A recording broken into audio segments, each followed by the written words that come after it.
우리 중 그 누구도 혼자 힘으로 여기까지 온 사람이 없습니다. 우리는 각자의 인생 여정 속에서 부모님의 돌보시는 손길과 선생님들의 가르침, 또 친구들의 격려, 또 내가 알지 못하는 누군가의 따뜻한 사랑과 기도로 여기까지 왔습니다. 신앙의 길도 마찬가지입니다. 누군가 나를 교회로 이끌어준 사람이 있고 바른 길로 인도해주는 이가 있었기 때문에 오늘 우리가 이 자리에 설 수 있고, 또 누군가의 눈물의 기도와 사랑의 권면과 가르침이 있었기에 그 많은 유혹과 시험 가운데에서도 믿음을 잃지 않고 여기까지 올 수 있었습니다. 우리의 삶 속에 영적인 스승이 없었다면 우리는 여전히 어둠 속을 방황하고 있었을 것입니다. 오늘 본문은 우리 모든 그리스도인들의 위대한 영적 스승인 사도 바울이 믿음의 아들 디모데에게 남긴 마지막 교훈 메시지입니다. 디모데후서는 바울이 순교를 앞둔 상황에서 기록한 유언과도 같은 말씀으로 그 어떤 편지보다 간절하고 또 깊은 감동이 담겨 있습니다. 바울은 오늘 본문에서 우리의 인생을 하나의 경주에 비유하고 있습니다. 그리고 바울은 자신의 인생도 경주에 비유했는데, 경주의 마지막, 인생의 마지막 경주를 앞둔 선수로서가 아니라 이미 인생의 모든 경주를 다 마치고 결승전을 성공적으로 통과한 후에 이제 자기에게 주어질 영광의 메달을 눈앞에 둔 사람으로 이 말씀을 전하고 있습니다. 그래서 그의 고백 속에는 지난 인생에 대한 그 어떤 후회나 미련이나 아쉬움이 없고 오직 사명을 성공적으로 완주한 사람의 기쁨과 영광의 메달과 면류관을 기대하는 확신으로 가득 차 있습니다. 바울은 그 벅찬 감격과 깊은 감사 속에서 이제 자신의 뒤를 이어서 복음의 경주를 달려갈 믿음의 아들 디모데에게 간절한 마음으로 이 말씀을 전하고 있습니다. 그리고 바울의 이 권면과 당부의 말씀은 바울 또 그를 이어 복음의 경주를 한 디모데, 그리고 또 수많은 믿음의 선배들로부터 바통을 넘겨받아 믿음의 경주를 달리고 있는 오늘 우리를 향한 권면의 말씀이기도 합니다.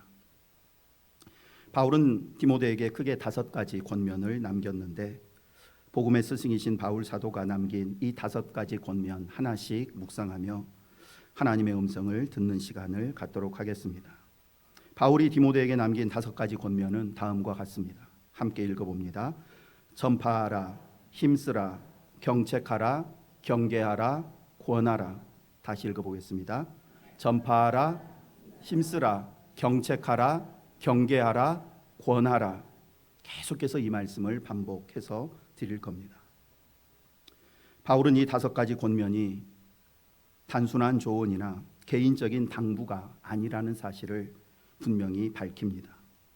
바울은 말씀을 시작하면서 자신이 지금 얼마나 엄숙하고 진지한 마음으로 이 권면을 하고 있는지 강조하는데 1절 말씀입니다. 하나님 앞과 살아있는 자와 죽은 자를 심판하실 그리스도 예수 앞에서 그가 나타나실 것과 그의 나라를 두고 엄히 명하노니. 바울은 단순히 마지막으로 내가 너한테 할 말이 있는데 이제부터 내가 하는 말 잘 듣고 이대로 살았으면 좋겠다, 이런 수준의 부탁을, 당부를 하는 것이 아닙니다. 거룩하신 하나님과 산자와 죽은 자를 심판하실 예수 그리스도 앞에서, 그리고 장차 나타날 천국을 두고 엄히 명한다고 밝히고 있습니다. 그러므로 우리는 바울이 전해주는 이 말씀 결코 가볍게 생각해서는 안 됩니다. 하나님께서 바울을 통해 우리에게 주신 5가지 명령은 우리의 기분이나 상황에 따라 해도 되고 안 해도 되는 말씀이 아니라 반드시 해야 할 절대적인 명령입니다. 지금부터 전해드리는 하나님의 말씀은 내 인생 사는 동안 반드시 순종해야 할 절대적인 명령이다, 이런 생각을 하시면서 이제 바울 사도가 믿음의 아들 디모데에게, 그리고 오늘 우리에게 남겨주신 5개의 권면 하나씩 묵상해 보겠습니다. 5가지 권면 모두를 포함하고 있는 2절 말씀 함께 읽어보겠습니다. 너는 말씀을 전파하라. 때를 얻든지 못 얻든지 항상 힘쓰라. 범사의 오래 참음과 가르침으로 경책하며 경계하며 권하라. 바울의 첫 번째 권면은 전파하라라는 권면입니다. 전파한다라는 단어는 단순히 내가 알고 있는 어떤 지식, 정보를 누군가에게 전해준다라는 의미가 아니고 왕이나 황제의 명령을 공적으로 선포하는 행위, 이것을 전파라고 지칭합니다. 즉 말씀을 전파한다는 것은 왕의 명령을 공적으로 선포하는 행위입니다. 그러므로 복음을 전하는 사람에게는 왕의 명령을 선포하는 사람으로서의 당당함과 담대함이 있어야 합니다. 하나님 앞과 그리스도 예수 앞에서 엄히 명하노니, 말씀드린 것처럼 말씀을 전파하는 일은 하면 좋고 안 해도 상관없는 일이 아니라 반드시 해야 할 거룩하고 엄중한 명령입니다. 내 상황과 사정 형편에 따라서 조정할 수 있는 문제가 아닙니다. 구원받은 사람, 천국을 기업으로 보장받은 사람이라면 누구나 마땅히 감당해야 할 의무입니다. 구원받은 성도가 복음을 전하지 않는 것은 영적 직무유기이고 그가 속한 공동체에 그리고 하나님의 나라에 죄를 짓는 행위입니다. 형법상 배임죄와 업무상 과실죄라는 형벌이 있습니다. 배임죄란 타인의 사물을 처리하는 자가 자신에게 주어진 임무를 알면서도 행하지 않음으로 인해서 다른 사람에게 손해를 입힌 행위를 지칭합니다. 그리고 업무상 과실죄란 업무를 수행하는 자가 고의는 아니지만 자신이 마땅히 해야 할 의무를 소홀히 하거나 게을리함으로 인해서 타인에게 손해를 입히는 행위를 지칭합니다. 제가 왜 형법의 죄목을 말씀드렸는지 아실 줄 압니다. 모든 성도는 복음을 전할 의무가, 임무가 있습니다. 우리를 구원하신 예수님께서 승천하시기 전 우리 모두에게 하나님의 나라를 확장하라는 임무를 맡기셨습니다. 그런데 만약 말씀을 전파할 의무가 있다는 사실을 알면서도 그 의무를 행하지 않으므로 교회 공동체에 해를 입혔으면 그것이 곧 영적 배임죄이고, 이런저런 이유로 임무 수행을 게을리함으로 역시 교회 공동체에 손해와 어려움을 입히고 있다면 그것은 영적인 업무상 과실죄입니다. 말씀을 전파하라, 이 엄중한 명령 앞에서 다시 한번 오늘 우리의 삶을 돌아보며 주님께서 우리에게 맡기신 임무, 복음 전파의 사명을 최선을 다해 감당하기를 원합니다. 말씀을 전파하는 것은 왕의 명령을 공적으로 담대히 선포하는 행위라고 말씀을 드렸는데, 그렇다면 어디에서 이 왕의 명령을 선포해야 할까요? 당연히 우리가 살아가는, 우리가 속해 있는 모든 장소에서 복음을, 말씀을 선포해야 합니다. 가정에서 말씀을 전파하고 우리가 다니는 직장과 일터에서 말씀을 전파해야 합니다. 모든 그리스도인들은 믿지 않는 가족들에게 하나님의 말씀을 전하는 선교사고 하나님의 말씀을 선포하는 설교자입니다. 또한 우리가 일하는, 우리가 속해 있는 직장과 일터는 단순히 생계 유지를 위해서 돈 버는 장소가 아니라 하나님께서 보내신 선교지다라는 인식이 있어야 합니다. 무엇보다 교회 안에서 끊임없이 복음이 선포되어야 합니다. 교회는 세상 이야기하는 장소가 아니고 복음의 대화를 주고받으며 하나님의 영광에 감사하는 장소여야 합니다. 나는 요즘 어떻게 예수님과 교제하고 있고, 나는 지금 어떤 기도를 하나님께 드리고 있는지, 최근에 하나님께서 어떻게 나와 내 가정을 위로해 주시고 은혜를 베풀어 주셨는지, 교사와 학생들 사이에서, 성도와 성도 사이에서, 목자와 목원들 사이에서 이런 복음적인 대화가 풍성하게 이루어질 때 그 교회에 영적 생기가 넘치게 됩니다. 우리 모두는 가정에서, 직장에서, 교회 안에서 누군가에게 복음을 전하고 가르치는 스승의 위치에 있는 사람들입니다. 말이 아니라 우리의 삶으로 복음을 전파하고 복음을 이야기하는 복음의 스승으로, 선생으로 세상을 살아가는 저와 여러분 되기를 원합니다. 복음을 전파하라라는 이 첫 번째 권면에 이어 바울은 두 번째 권면을 하셨는데, 복음을 전파하되 어떻게 전파해야 하는가? 힘써 전파해야 한다 말씀합니다. 여기서 힘쓰라라는 이 단어는 군대 용어입니다. 즉 명령이 떨어지면 즉각 반응할 수 있도록 준비된 상태, 이것을 힘쓰라라는 단어로 표현합니다. 힘쓴다. 뭘 힘쓰느냐? 말씀이 떨어지기만 하면, 명령이 떨어지면 즉시 수행할 수 있는 만반의 준비를 다 하고 있으라라는 것입니다. 단순히 열심히 복음 전하는 일에 열심을 내라라는 의미가 아니고 즉각적으로 순종할 상태를 유지하고, 다른 말로 하면 항상 깨어 있으라는 의미입니다.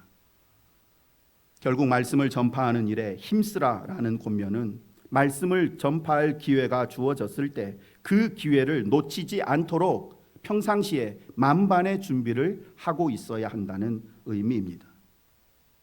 내 앞에 말씀을 전파할 준비가 주어졌는데도 왜 말씀을 전파하지 못하는가? 전파할 준비가 되어 있지 않았기 때문입니다.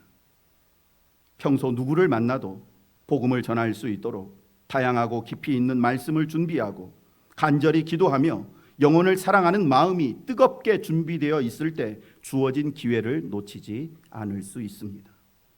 그래서 바울은 힘쓰라는 권면 앞에 때를 얻든지 못 얻든지라는 말씀을 덧붙인 것입니다. 때를 얻든지 못 얻든지라는 말씀은 말씀을 전할 좋은 기회가 있을 때든지 아니면 전하기 굉장히 힘들고 어려운 상황에 있든지 상관없이 모든 상황에서 복음을 전파할 준비가 되어 있어야 한다라는 의미입니다. 우리가 말씀을 전할 기회를 자주 놓치는 이유는 상황이 좋지 않아서 내가 만난 이 사람이 유독 까다롭고 완고해서가 아닙니다. 가장 근본적인 이유는 복음을 전하려고 하는 강한 의지가 내 안에 준비되어 있지 않기 때문입니다. 또한 복음 전도를 위해서 기도하지 않았고 말씀으로 무장되어 있지 않았으며 무엇보다 그 사람의 영혼보다 언제나 내 체면과 감정을 더 중요하게 여기는 마음 때문에 복음 전파를 힘쓰지 않았기 때문에 기회가 주어졌는데도 전파하지 못하는 것입니다. 우리는 하루를 사는 동안 수없이 많은 사람들을 만납니다.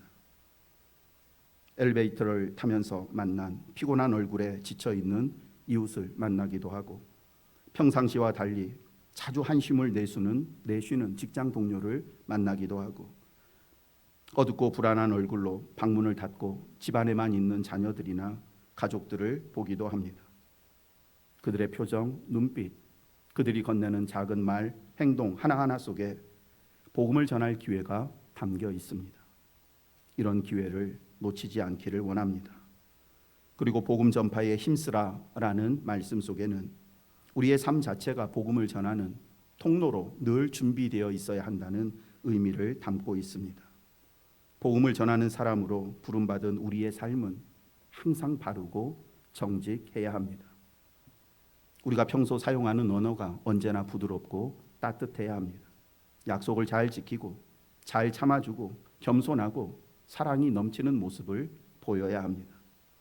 왜냐하면 복음은 입으로 지식으로 전하는 것이 아니라 삶으로 증거되는 진리이기 때문입니다. 그러므로 복음을 전파하는 일에 힘을 쓰라라는 권면을 따라서 기도와 말씀과 영혼 사랑의 마음을 가지고 매일의 삶을 복음의 향기가 나는 삶으로 만들어 가시기를 원합니다. 세 번째, 바울은 경책하라고 권면합니다. 경책하라라는 헬라어 단어는 단순히 잘못된 일을 보면 지적하고 책망하라라는 의미가 아니라 누군가 무언가를 잘못하면 분명한 증거를 들어서 그의 잘못을 드러내고 그리고 회개에 이르게 하라라는 의미입니다. 요한복음 16장 8절에서 예수님께서 성령님의 사역에 대해서 그가 와서 죄에 대하여 의에 대하여 심판에 대하여 세상을 책망하시리라 말씀하셨는데, 이때 사용하신 이 책망이라는 단어와 오늘 경책하라는 단어가 동일한 단어입니다. 즉 경책하라라는 권면은 단순히 잘못된 일만 지적하고 책망하라라는 의미가 아니라 그를 사랑하는 마음으로 그의 잘못을 분명하게 지적하고 그래서 스스로 자신의 잘못을 깨닫고 돌이킬 수 있도록 도우라는 의미입니다. 복음 전파의 사명을 받은 모든 성도는 경책하는 의무를 소홀히 해서는 안 됩니다. 불의와 잘못을 보면서도 모른 척 방관하거나 반대로 못마땅한 마음으로 그저 비난하고 정죄하기에만 급급하다면 그것은 경책하라는 이 엄중한 명령을 거역하는 것이고, 그로 인해서 그 사람과 공동체는 더 큰 어려움에 처하게 됩니다. 그렇다면 경책하라는 이 명령을 순종하기 위해서 어떻게 해야 할까요?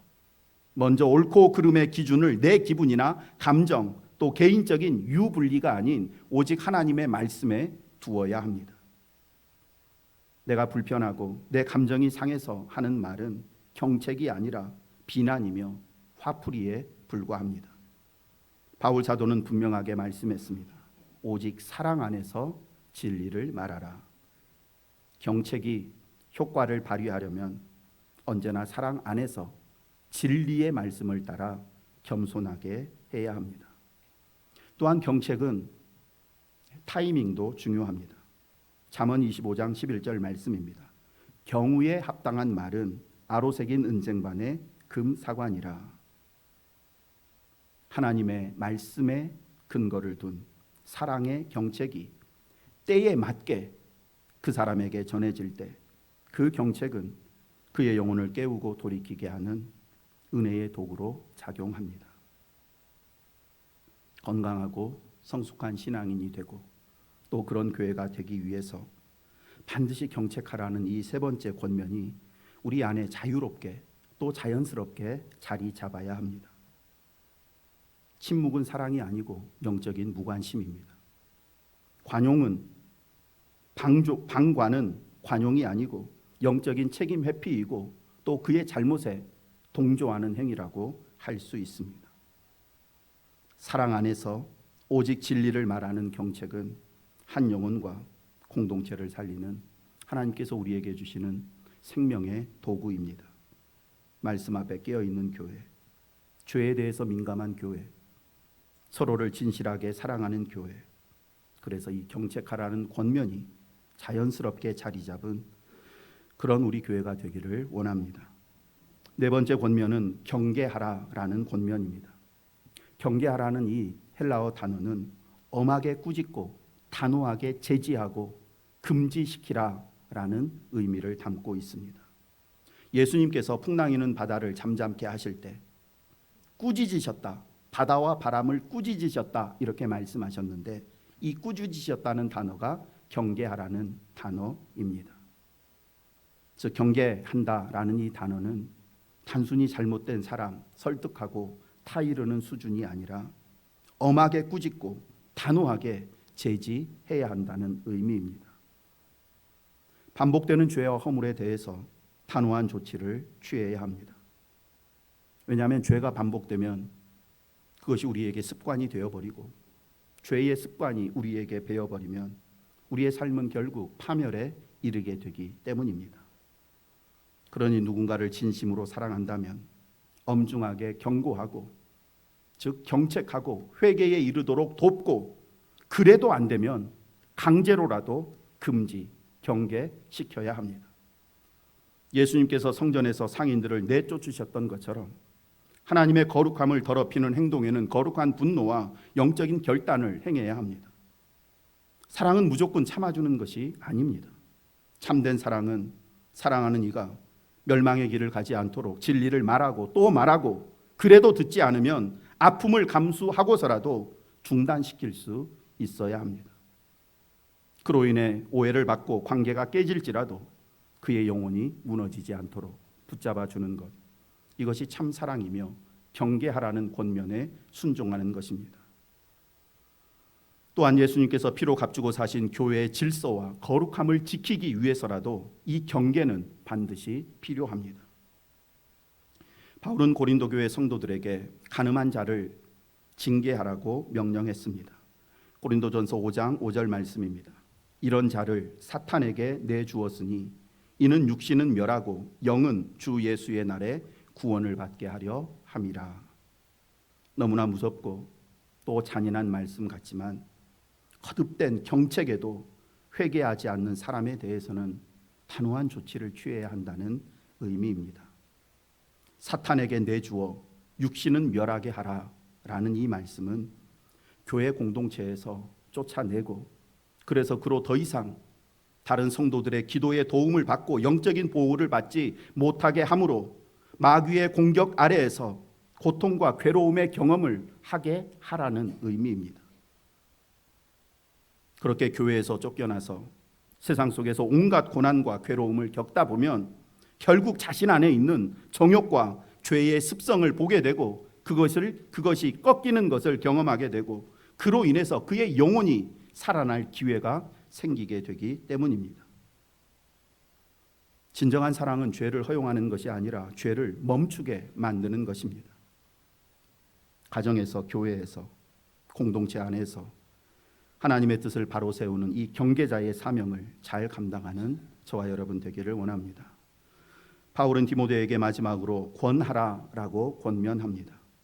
이 말씀은 지금까지 4가지 명령과는 결이 조금 다른데, 앞에 있는 전파하라, 힘쓰라, 경책하라, 경계하라 라는 이 권면이 어떤 상황 속에서도 반드시 복음을 선포하고 진리를 수호하며 잘못된 길에 들어선 사람은 반드시 바로잡아야 한다라는 단호하고 강한 명령의 의미가 담긴 권면들이었다면, 마지막 권하라라는 이 권면은 따뜻하고 부드러운 위로의 마음이 가득 담긴 권면입니다. 권하라라는 이 단어는 헬라어를 보면 파라칼레오라고 되어 있습니다. 파라칼레오, 곁에서 위로해주고 격려해주고 도와주고 용기를 북돋아 주라, 이것이 권하라라는 단어의 의미입니다. 파라칼레오, 이걸 들으면 예배 또 많이 참석하신 분들은 요 비슷한 단어가 떠오르게 될 텐데, 파라클레토스라는 단어입니다. 파라클레토스가 무엇입니까? 성령님을 지칭하는 헬라어 단어입니다. 성령님을 헬라어로 파라클레토스라고 부릅니다. 즉 성령님께서 하시는 사역, 연약하고 부족하고 지친 삶을 살아가는 우리 곁에서 우리를 위로해 주시고 일으켜 주시고 붙잡아 주시고 용기 주시는 성령님의 그 사역이 우리가 해야 할 권하는 사역이다라고 말씀하시는 것입니다. 우리 주변에는 우리의 위로와 사랑과 격려가 필요한 사람들이 많이 있습니다. 믿음의 길을 걷다가 지치고 낙심하여 예배의 걸음을 멈춘 사람, 사람들에게 받은 상처로 마음의 문이 닫혀 있는 사람, 육체적, 경제적 질병과 어려움으로 하루하루 힘겹게 살아가는 사람, 인생의 실패 앞에서 넘어져 혼자 힘으로 이제는 일어설 수 없는 사람들이 있습니다. 지금 내 옆에 앉아 있는 성도가 그 사람일 수 있습니다. 나와 가장 가까운 친구일 수도 있고, 늘 함께 생활하는 직장 동료일 수도 있고, 어쩌면 내 가족 중에 한 사람이 그런 대상일 수도 있습니다. 겉으로는 웃고 말도 잘하고 아무 일 없는 듯 지내는 것 같지만, 그러나 마음 깊은 곳에 말하지 못할 상처와 외로움이 있는 사람들이 얼마든지 있습니다. 너무나 힘들고 아프지만, 그런데 또 누구한테 말하기는 두렵고 부끄럽고 미안하고, 그래서 그냥 혼자 하루하루 힘겹게 버티며 살아가는 사람들도 있습니다. 권하라라는 이 명령을 받은 오늘 우리, 좀 더 넓고 깊은 마음을 가지고 좀 더 민감하고 따뜻한 시선으로 주변 사람들을 돌아볼 수 있기를 원합니다. 우리의 위로와 격려가 필요한 이들에게 다가가서 보혜사 성령님이 나에게 하시는 것처럼 그 마음으로 위로와 격려와 소망의 말을 전하는 저와 여러분 되기를 원합니다. 많은 것, 대단한 것 하지 않아도 됩니다. 최소한 이번 한 주간 누군가를 생각하면서 짧은 문자 하나, 전화 한 통이라도 건네보시기를 바랍니다. 요즘 많이 힘드시죠? 오늘 하루 제가 성도님 이름 부르면서 하나님께 기도할게요. 우리 곁에는 하나님이 계시잖아요. 이 짧은 말이 어둠 속을 헤매는 그에게 한 줄기 빛이 될 수도 있고, 무너진 그의 마음을 다시 일으키는 하나님의 능력의 손길이 될 수도 있습니다. 지치고 상심한 성도님들께 하나님의 마음을 전합니다.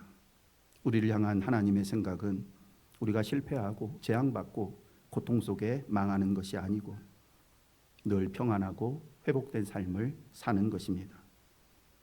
신실하신 하나님 믿고 조금만 더 힘을 내시고 조금만 더 견뎌 보시기를 바랍니다. 저도 성도님들 생각하면서 더 많이 기도하겠습니다. 주님의 엄중한 명령 기억하여서 권하라 라는 이 명령 실천하는 저와 여러분 되기를 원합니다. 끝으로 한 가지만 더 살펴보고 말씀을 마치겠습니다. 바울은 왜 디모데에게 그리고 하나님은 왜 오늘 우리에게 말씀을 전파하라, 힘쓰라, 경책하라, 경계하라, 권하라 라고 이렇게 강하게 엄히 명령하실까요? 그 이유가 3절과 4절에 기록되어 있습니다. 3절 4절 말씀 함께 읽겠습니다. 때가 이르르니 사람이 바른 교훈을 스승을 많이 두고 또 그 귀를 진리에서 돌이켜 허탄한 이야기를 따르리라. 아멘. 이 말씀은 우리가 살아가는 지금 이 시대 그리고 이 상황을 너무나 정확하게 묘사하고 있는 말씀입니다. 많은 사람들이 하나님의 말씀보다 자신의 생각과 감정을 더 중요하게 여깁니다. 회개하고 거룩함을 따르라는 권면의 말씀보다는 심리적인 위로와 확신을 북돋아주는 말을 더 좋아합니다. 자신의 죄와 허물 앞에 직면하는 것은 회피하려고만 하고 축복의 말만 듣는 자리에만 서려고 합니다. 주님이 말씀하신 좁고 협착한 길을 걷기보다 크고 넓고 쉽고 편한 길만을 걸으려고 합니다. 한 청년이 있었습니다. 신앙생활을 하고는 있었지만 마음에 늘 갈등과 불안과 혼란이 있었습니다. 왜냐하면 신앙생활하면서도 세상이 주는 즐거움과 편안함과 쾌락을 버리지 못하고 있었기 때문입니다. 그러던 어느 날 SNS에서 이런 문장을 보게 되었습니다. 하나님은 당신이 어떠한 삶을 살아도 사랑하신다. 당신이 행복하다면 그것이 곧 하나님의 뜻이다. 이 짧은 문장에 큰 위로를 받은 그의 마음은 한결 편해졌습니다. 이 짧은 문장이 마치 자기에게는 복음처럼 여겨졌고 마음의 갈등도 죄에 대한 부담도 한결 가벼워졌습니다. 당신이 행복하다면 그것이 하나님의 뜻이다. 하나님은 당신이 어떠한 삶을 살아도 하나님은 그 모습 그대로를 사랑하신다. 정말 그렇습니까? 이것이 하나님의 뜻이고 진리의 말씀입니까?